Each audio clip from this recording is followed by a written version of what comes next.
Hi అండి. ఇవాళ మిరియాల రసం తయారు చూపిస్తున్నాను. మిరియాలు, ఒట్టిమిరపకాయలు, వెల్లుల్లిపాయలు, జీలకర్ర, కొద్దిగా అల్లం ముక్క, కొత్తిమీర, కరివేపాకు, ఉప్పు, తగినంత ఉప్పు అంతా మిక్సీకి వేసి ఆ మిశ్రమాన్ని ఫస్ట్ గిన్నె పెట్టి కొంచెం ఆయిల్ వేసి తర్వాత తాళింపు గింజలు వేసి అవి వేగాక మిక్సీ పట్టిన మిశ్రమం వేసి పచ్చివాసన పోయే వరకు బాగా వేగనీయాలి. తర్వాత కరివేపాకు, మిక్సీలోకి కరివేపాకు వేసింటాము, కొంచెం తాళింపుకి పైన వేసుకోవాలి.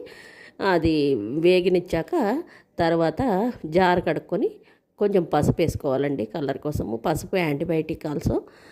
కొంచెం పసుపు వేసి తర్వాత అది వేగాక మిక్సీ జార్ కడుక్కొని కొన్ని నీళ్లు పోసుకొని రెండే టమాటాలు వేశాను. ఆ టమాటాలు తోలు ఊడే వరకు కొంచెం వేడి నీళ్ళలో వేసి కొద్దిగా ఇది చేశాక పిసుక్కొని చింతపండు టమాటాల మిశ్రమాన్ని పిసుక్కొని పెట్టుకోవాలండి. దాన్ని దీంట్లోకి వడబోసుకొని అట్లా వేసుకోవాలి.